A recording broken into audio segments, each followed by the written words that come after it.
जय माता दी दोस्तों, आने वाले करवा चौथ व्रत के लिए आप सभी माताओं बहनों को ढेर सारी शुभकामनाएं।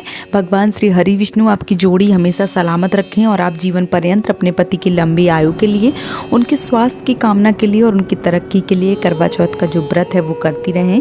इसी कामना के साथ आज का जो वीडियो है वो मैं शुरू कर रही हूँ।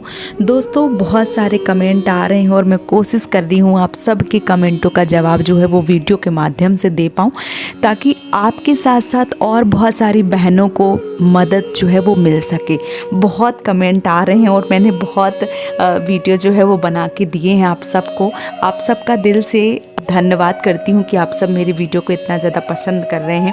अभी एक कमेंट जो है वो बहुत ज़्यादा आ रहा है कि दीदी करवा चौथ का उद्यापन जो है वो कितने दिन में करना चाहिए, क्या हमें हर साल करना चाहिए, और अगर करना चाहिए तो हम किस तरीके से कर सकते हैं, मतलब कितने दिन बाद कर सकते हैं। तो मैंने सोचा चलिए इस पर एक वीडियो जो है वो बना दिया जाए।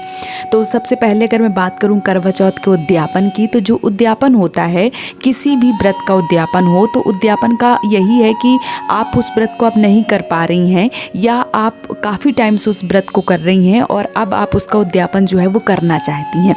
इस तरीके से व्रत का जो उद्यापन है वो किया जाता है, हर साल नहीं किया जाता। ये भी प्रश्न आ रहा है कि दीदी करवा चौथ का उद्यापन हर साल करके हर साल उठाया जाता है, तो ऐसा नहीं है। कम से कम आप 13 वर्ष या 20 वर्ष 21 वर्ष इस तरीके से व्रत कर चुकी हैं, उसके बाद आप जो व्रत है वो आप करने में असमर्थ हैं, नहीं कर पा रही हैं, या कई बारी लोगों की मन्नत भी होती है कि इतने करवा चौथ का व्रत करने के बाद मैं उद्यापन करूंगी, बहुत सारी मन्नत होती हैं। तो इस तरीके से आप जो उद्यापन है वो कर सकती हैं। मान लीजिए आपकी मन्नत है कि आपने 13 साल 15 साल 21 साल रह लिया, इसके बाद आप नहीं रह पा रही हैं, तो आप इसका उद्यापन जो है वो कर सकती हैं। साथ ही साथ इस तरीके से भी कर सकती हैं कि आपने 15-20 इस तरीके से करवा चौथ जो है वो व्रत कर लिए हैं और मैं इसका उद्यापन करने के बाद दोबारा फिर से उठाऊंगी। तो इस तरीके से भी बहुत सारे लोग करते हैं। आपके यहाँ कैसा होता है, देखिए सबके यहाँ नियम जो है वो थोड़ा सा अलग होता है। हमारे यहाँ ये है कि करवा चौथ जो है वो एक बार उठा लिया जाता है। मान लीजिए कि लड़की की शादी होके आती है और पहला सब शुभ शुभ हो गया, तो बस उसी साल करवा चौथ का जो व्रत है वो शुरू कर देती हैं। उसके बाद वो जब तक जीवित रहती हैं, जब तक उनके शरीर में प्राण रहते हैं और जब तक उनसे हो पाता है, तब तक वो करवा चौथ का जो व्रत है वो करती हैं। नहीं हो पाता है, उस स्थिति में वो उद्यापन करती हैं कि अब मेरे से नहीं रहा जा रहा है और मैं अब इस व्रत का उद्यापन कर रही हूँ, इस व्रत को अब मैं नहीं रखूँगी, समाप्त कर रही हूँ। इस उद्देश्य में हमारे यहाँ उद्यापन जो है वो किया जाता है, उससे पहले नहीं किया जाता है। और जब उद्यापन किया जाता है तो वो भी बहुत ही नियम से किया जाता है। मान लीजिए 13 ब्राह्मणों को, 13 ब्राह्मणियों की पत्नियों को, मतलब ऐसा नहीं है कि केवल औरतें बुला के बैठाल के खिला दी, ऐसा नहीं है। पति और पत्नी दोनों को साथ में, क्योंकि जो व्रत है करवा चौथ का वो पति रखती है पति की लंबी आयु के लिए, इसलिए करवा चौथ का जब उद्यापन किया जाता है तो दोनों जोड़े के साथ खिलाए जाते हैं। जिनकी पत्नी को बुला रही हैं उनके पति को भी बुलाएंगी।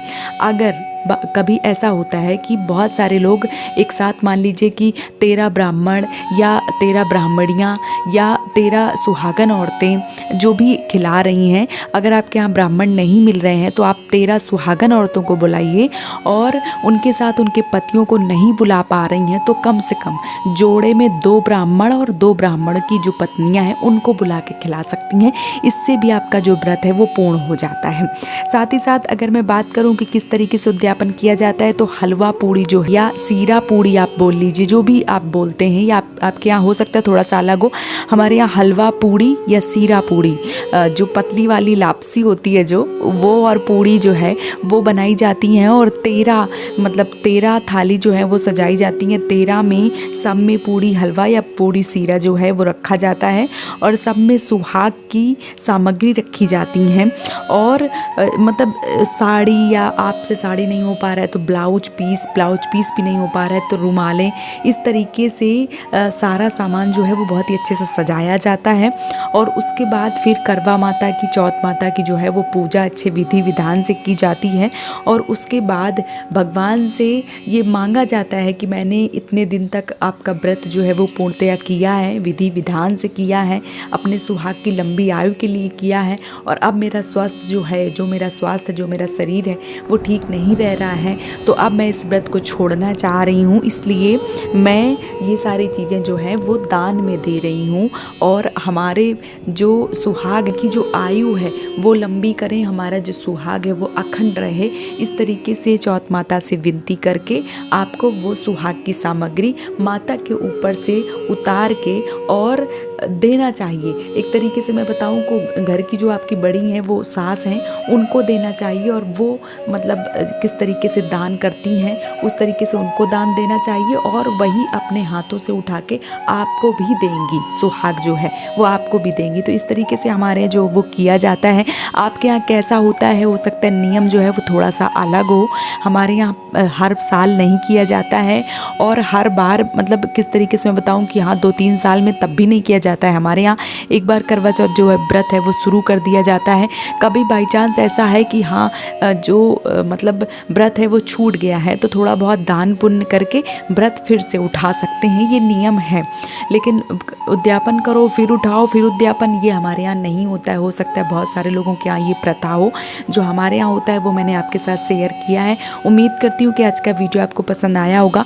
वीडियो पसंद आया तो चैनल को सब्सक्राइब और वीडियो को लाइक करना बिल्कुल भी ना भूलें। एक बार फिर से आप सभी माताओं बहनों को करवा चौथ व्रत की ढेर सारी शुभकामनाएं। भगवान श्री हरि विष्णु आपकी जोड़ी हमेशा सलामत रखें। जय माता दी दोस्तों।